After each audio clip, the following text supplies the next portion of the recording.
Good afternoon, Frank. Hi. Obviously, we're in the last 4 days of the transfer window now, thank goodness. In your case, it might be more about which players are leaving the club, be it permanently or on loan. How important is it for you to thin out the squad to thank you everyone happy, obviously? I wouldn't call it thinning out the squad, I'm not sure that's the right term, but we do have a big squad. I'm not interested in getting involved in speculation over the last few days of the window, because what I say now will be speculation. So we'll see how that develops over the next few days. Focused on the game tomorrow, and we'll see what movements there may be. Regarding ones you may be willing to leave on loan to get some game time, obviously there's young English players who would like to improve and impress Gareth Southgate for the Euros next summer, the likes of Loftus-Cheek, Murray, Hudson and Roy. Would you be willing to see those players go out on loan so they're getting more game time? With every player in the squad, I think if it's a situation of a loan, you have to consider what's best for the player, what's best for the club first and foremost, and then see how it stacks up. So with all those three players, I would always take those into consideration, but I haven't got an answer for you on any of those three. I have a good relationship with them all, we speak honestly with them. Again, that's one that we will approach player by player over the next few days. Once the window shuts, every player that will be here will be used within our squad, because there's a long season and a lot of competition coming up, and we'll know more on Monday. And just one final one on the transfer front, because I know you enjoy talking about it, but Antonio Rudiger, is there any latest developments with him? No more developments. If we can move on to Mason Mount and how he's sort of coped since Tuesday, because okay, it's not Stuart Pearson, the semi-final of the World Cup, but it's still a tough thing for a young lad to go through. How the rest of the squad rallied around him and you know, kept his chin up? Well, everybody would rally around Mason as they would any individual in the team. I've been the penalty misser, I've been the one in the squad where somebody else has missed. I think that's standard, and that's how it is. With Mason, I think Mason's biggest disappointment is the feeling that he may have let his teammates or myself or staff down. It's absolutely the opposite. I think what Mason's done since he's got in, the young boy who's been desperate to play for Chelsea in all his young life, and got in and been fantastic for us over the last 18 months. And missing a penalty in a round of the Carabao Cup to get knocked out is par for the course of someone of Mason's young talent that will go on to play in many a game as important, more important, have critical inputs into games, much more important. And I'm not trying to belittle the game, but I'm just talking about how his career is going to go.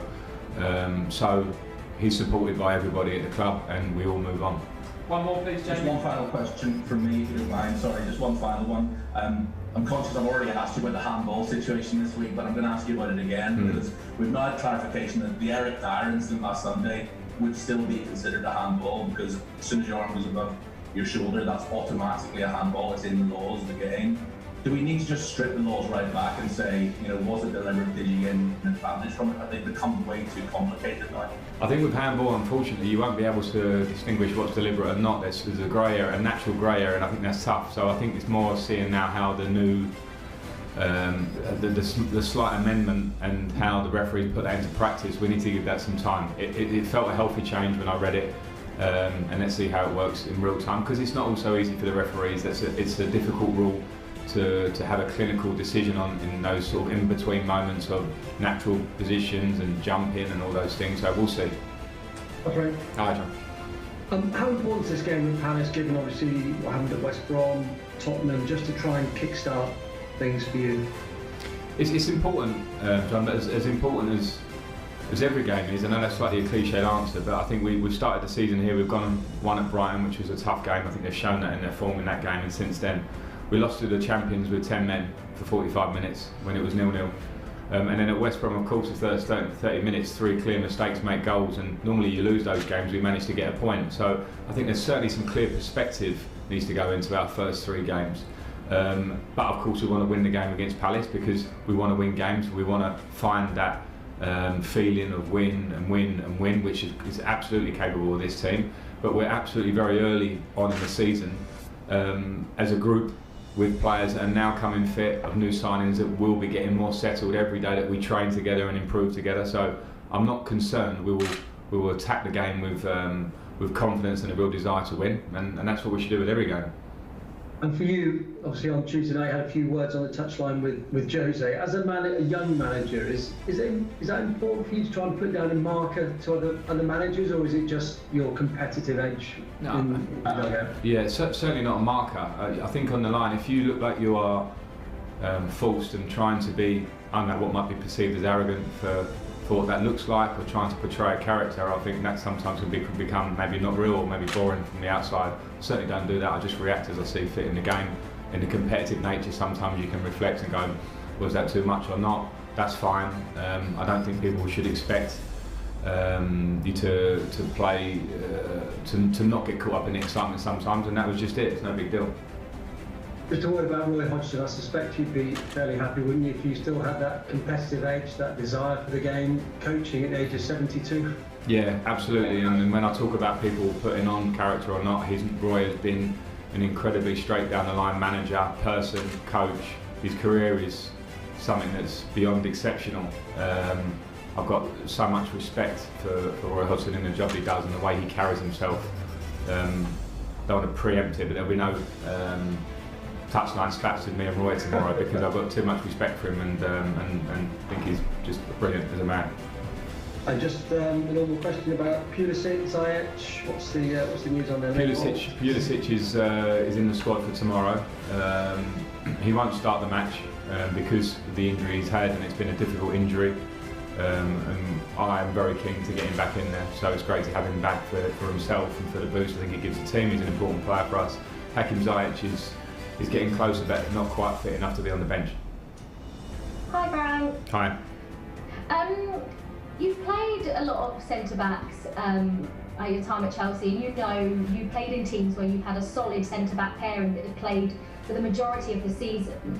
Is that something, obviously we saw Zuma and Tamori play in the Carabao Cup, is that something you're looking to do, to find someone to play next to Thiago Silva, or do you think you're going to keep chopping and changing? I think most coaches would tell you in an ideal world that you can find a pretty settled back two. You also need competition through a season that lasts sort of 60 games. There are not many teams that will say this is our back two for the whole of the season. I think it's impossible in the modern day. But you strive for that, and for that you need a consistency in performance, relationships to build through the season. And last year we had to change a lot, and of course this year there'll be times when it changes a lot. I think when you maybe get far down the line in a project, or when you're working with a team and you find that stability in picking the same players very regularly, I think that's when you're in a happy place. But for most managers or teams in the process, which we are, you have to try and strive to find the right solution sometimes, and it means some change. But I trust all the players. We're working together to try and find the best in every area of the pitch, and naturally, as I say, there won't be many teams in the Premier League that probably can say we picked that back four of those back centre backs through a season. It's not really possible. We spoke about Havertz and Werner. They're the two players we've seen the most in the Premier League this season. A couple of times they've been in their, say, favoured positions. Havertz against West Brom, I thought had a really good game. How do you think Ziyech and Pulisic, when they come back in, can affect those players and bring out the best in Havertz and Werner? Yeah, I think they all will bring out the best in each other. Of course, it's a huge miss for us to not have Christian and Hakim fit at this stage of the season. We're all excited to start. Christian's been here for a year, so he doesn't have that bedding in process that was part of his early part last year. Hakim is going to bring something completely different for us, and I think they will help complement not just Kai and Timo, but the attacking players that we have, because again we will need to be able to use different players throughout the course of the season. But yeah, I'm very excited to have those players fit. The Timo and Kai don't have necessarily favoured positions themselves, but I have a clear idea of where I want them to play. At the moment, injuries have not made it that possible, and sometimes you have to be adaptable in those difficult times. Hi Frank, thanks for your time. I just wanted to ask, there were some reports about Marcos Alonso in a half-time sort of dressing down at West Brom. I wondered what you made of that, and I also wanted to know if his long-term future, or Emerson's long-term future, is affected by any situation that might or might not have happened there. Yeah, I'm not going to disclose what goes on in the dressing room. I think that would be wrong. So that was it. It was a game that obviously we were disappointed to be 3-0 down at half-time. I had to make changes, and all I ask from all the players is that whatever, for good or for bad, that the players stick together in every moment, because that's the only thing that brings a successful group. So that's as much as I've got to say on it, and it doesn't affect anything ongoing. I don't have, I cannot have grudges or feelings in games that carry on. We work, we're honest with each other, and we carry on working to get better and better, and things happen during the course of the season. They happen a lot. Hi Frank, I just wanted to ask you about Billy Gilmore. It's been almost sort of 3 months since his surgery. How is he progressing, and do you see him having a key role when he comes back into the side? Yeah, he's progressing well. It was, you know, it was forecast as a 4-month injury when he went into surgery. So, like you say, it's 3 months. We're looking at about 4 weeks from now that he'll be hopefully fit, barring any hiccups. And it's been a difficult injury. So, what I will say is that his attitude and how he approaches everything in his professional life is spot on. So he'll give himself the best chance to be back and as fresh as he can in hopefully 4 weeks. And yeah, he'll be an important member of the squad at that point. You know, we all know his breakthrough last year and what he gave to the group, and we hope to see much more of that.